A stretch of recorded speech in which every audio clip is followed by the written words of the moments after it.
बालमित्रांनो, आज आपण परिसर अभ्यास भाग 1 याच्यातील 14वा पाठ पाहणार आहोत. काय रे 14व्या पाठाचं नाव? सांगा बरं मला तुम्ही. अरे वा, तुमचं लक्ष आहे की? काय नाव आहे? नकाशा आणि खुणा. बघा बरं का, काय नाव आहे पाठाचं? नकाशा आणि खुणा. आता या चित्रामध्ये काय केलेलं आहे? तर निसर्गात असलेल्या व मानवाने केलेल्या अशा प्रत्येक 5 गोष्टींची नावे पाहिलेली आहेत. तर परिसरातील निसर्गात असलेल्या व मानवाने केलेल्या गोष्टी. आता पहा बरं का, वरील चित्रामध्ये 8 वेगवेगळ्या गोष्टी दाखवल्या आहेत.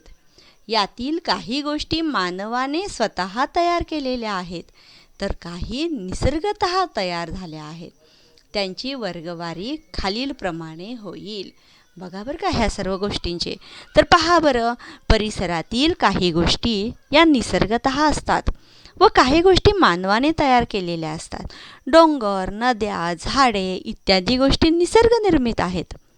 तर घर, विहीर, खुर्ची इत्यादी गोष्टी मानवनिर्मित आहेत. मानवनिर्मित गोष्टी तयार करण्यासाठी नैसर्गिक साधनांचाच वापर केला जातो. मानवनिर्मित ज्या गोष्टी करायच्या आहेत ना, या सगळ्याला नैसर्गिक साधनांचाच वापर केलेला जातो. बघा बरं का, इथं निसर्गतः असलेल्या आणि मानवाने केलेल्या. हे बघा, नदी, झाड, डोंगर, गवत. बघा बरं का, हो का, हे नदी, हे इकडचे मागचे झाड, पुन्हा हे मोठे डोंगर, हे छोटे छोटे गवत. हे कोणी तयार केलेलं आहे? निसर्गाने तयार केले. मानवाने तयार केलेल्या शाळा, पाण्याची टाकी, घर, विहीर.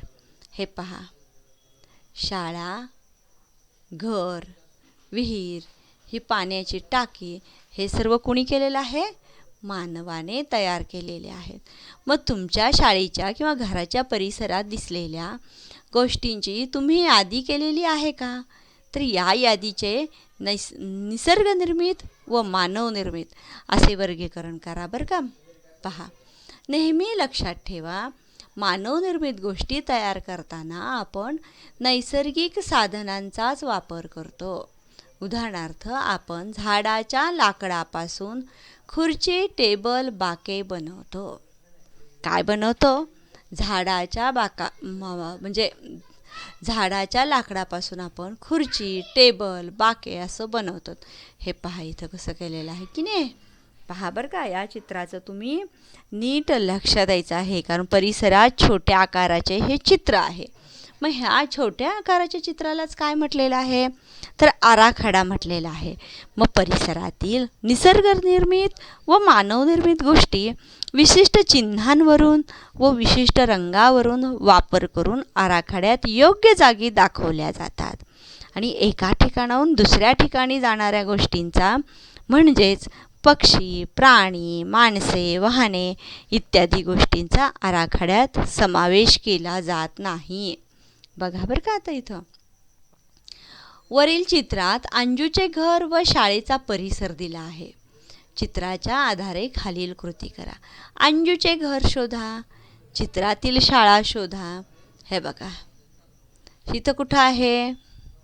हे मध्यवर्ती बाजार आहे, हे वडाचे झाड आहे, इथं अंजूचे घर आहे, ही आहे अंजूची शाळा. पुन्हा अंजूच्या घरापासून शाळेपर्यंतचा मार्ग निवडा, तो वेगळ्या रंगाने गिरवा. या मार्गावरून शाळेत जाताना दिसणाऱ्या विविध गोष्टींची नोंद वहीत खालीलप्रमाणे करा.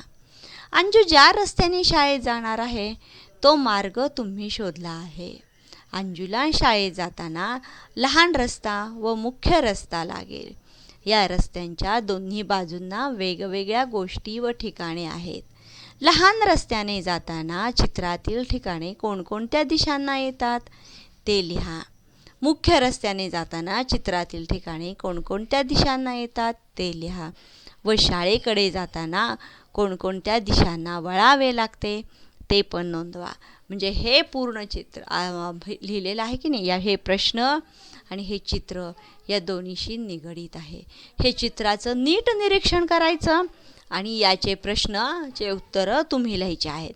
हा तुमचा घरचा अभ्यास आहे बरं का बाळांनो. अंजूचे घर व परिसराचे चित्र छोट्या आकारात पुढे दिले आहे. या चित्रात मात्र खरचे झाडे किंवा इमारती दाखवल्या नाहीत.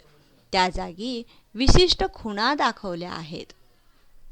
तसेच वेगवेगळे रंगही वापरले आहे. खुणांच्या पुढे त्या कशाच्या आहेत ते लिहिले आहे. परिसरातील काही गोष्टी या चित्रात आलेल्या नाहीत, हे लक्षात घ्या. आणि या चित्राला आराखडा असे म्हणतात. पाहिलं ना बाळांनो आपण आराखडा कशाला म्हणतात ते. आता सांगा पाहू.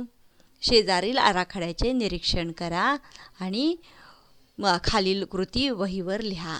हे पहा बरं का, याचे हे निरीक्षण करून घरासाठी वापरलेली विशिष्ट खूण काढा. कोणती खूण आहे घरासाठी? बघा बरं इथं. हे बघा, हे अंजूच्या मैत्रिणीचे घर आहे. म्हणजे हे खूण आहे की नाही, हे सगळे घरासाठी वापरलेली खूण आहे. आराखड्यामध्ये ही खूण किती ठिकाणी वापरली आहे? संख्या त्यापुढे लिहा. झाडासाठी वापरलेली खूण काढा. आराखड्यात किती झाडे दाखवली आहेत ती संख्या झाडाच्या खुणेपुढे लिहा. आणि अंजूच्या परिसरातील कोणत्या गोष्टी आराखड्यात आलेल्या नाहीत त्याचेही वर्णन करा.